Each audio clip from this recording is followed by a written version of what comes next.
Alright everyone, so in today's video I want to talk about a very common objection non-vegans use, and the fact that I see so many vegans handle this the wrong way in their response. I use the word objection, but in reality it's an excuse, and there's something vegans are constantly doing here that actually panders to this excuse and in some sense almost justifies the behaviour of people who support the dairy industry. What I'm talking about is when non-vegans say the classic, "I just can't give up cheese."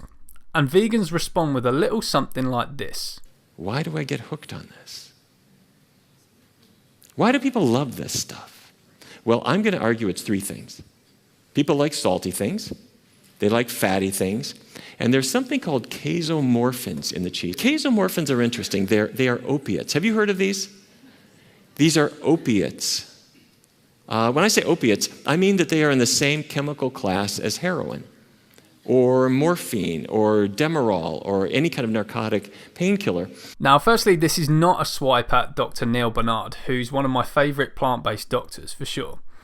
But vegans really shouldn't be using this kind of thing as a response to so-called cheese lovers, and I'll tell you why. Essentially, by responding to a non-vegan who says they can't give up cheese, by telling them that it has addictive opiate properties similar to heroin, you're just legitimising the idea that they have some sort of physical addiction to this crap and that it can't actually be very easily overcome. Newsflash, it can. It's not like heroin, it's just not. Does cheese have opiate properties? Sure. But let's face it, it's nowhere near the level of any hard drug like heroin. And all it takes to overcome one's habit of eating cheese is ethics. You don't need to go to fucking rehab or something in order to stop eating cheese.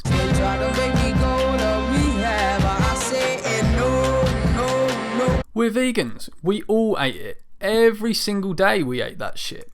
Cheese is in everything. But no longer eating it was as easy as 1, 2, 3 when we were convinced by the ethical argument. If someone is not willing to give up cheese, it's because they're not convinced enough that the rights of animals not to be raped, enslaved and murdered come before their taste pleasure. And notice what I said there a moment ago, not willing to give it up. Those people who say, "I can't give up cheese," it's not that they can't, it's that they don't want to. I want to read you parts of an article now from the website Let Them Eat Meat by a so-called ex-vegan, quote unquote, called Reese Southern. I think that's how you pronounce his name, Southern Southern. Anyway, the article entitled Decoding, "Oh, I Could Never Give Up Cheese," gives a fascinating insight into the non-vegan mind and into the psychology of why people use this excuse against going vegan. So just to give you a bit of background, this Reese Southern guy cucked out on the animals and returned to eating their corpses and secretions after several years of being vegan, quote unquote, and since set up this website letthemeatmeat.com to explain why he thinks a plant-based diet doesn't work and why the ethical arguments for veganism fail. The excuses he uses across the website are obviously terrible, but I cannot doubt that he is actually a very clever guy. In fact, he has a philosophy degree from Oxford University, and his articles actually give us much more insight into the non-vegan mind than you'd get from speaking to your standard bacon troll on social media. Anyway, I'm going to read you now what he says in this article, and you'll see exactly what I mean when I say vegans, of all people, should not be using the "cheese is physically addictive" argument to counter "I can't give up cheese." And remember folks, this is a non-vegan saying this, so this is straight from the horse's mouth, so to speak. Okay, so the article begins. At a wedding a few weeks ago, I was meeting some guy who I'll never see again, and it came up that I've written stuff about veganism. Upon hearing the word vegan, he started to respond, "Oh, I could not," and he didn't need to even finish because I knew he was about to say, "Oh, I could never give up cheese." Why is this such a predictable non-vegan cliche? One popular theory is that cheese is addictive. Veganism advocate Dr. Neil Barnard has made this claim, and Bite-Sized Vegan explored this question in a video called "Is Cheese Addictive?" Diana Fleischman's post, "Is Cheese Really Addictive?" comes to a different conclusion than Barnard does, and skeptical vegans' post, "Cheese Addiction," is characteristically skeptical. The supposed addictiveness of cheese immediately strikes me as suspect because there don't seem to be any standard withdrawal symptoms associated with quitting it. Isn't there more to addiction than liking something too much to want to give it up? Caffeine doesn't appear to be addictive for everyone, but for those who do become dependent on tea or coffee, they feel fatigue and headaches when they go off it. Withdrawal from alcohol can lead to delirium tremens. What does cheese withdrawal look like?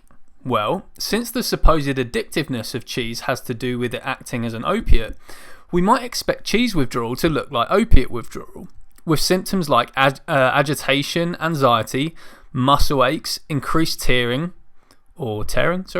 insomnia, runny nose, sweating, yawning, abdominal cramping, diarrhea, dilated pupils, goosebumps, nausea and vomiting. Is this what happens when cheese eaters suddenly go off cheese for a while? I'm sure there are some anecdotal reports of this kind of thing, but I would expect to hear more of them, especially since cheese is so popular. Or maybe withdrawal is not a necessary aspect of overcoming addiction. An addiction just means a heavy reliance on something, or cravings. In that case, cheese could be addictive in the same way that tahini was addictive for me when I used it just about every day I cooked for myself. It seems to me that this is just cheese or tahini acting as a culinary crutch, something you can throw on food to instantly make it taste better and be more filling. But if we use addictive loosely, then sure, this could be an addiction. I think one of the reasons that cheese is addictive has become such a popular belief amongst vegans is that it helps explain the bizarre fact that some people can encounter the vegan message and still not go vegan. To these vegans, "Oh, I could never give up cheese" sounds something like, "Nothing could ever make me give up cheese."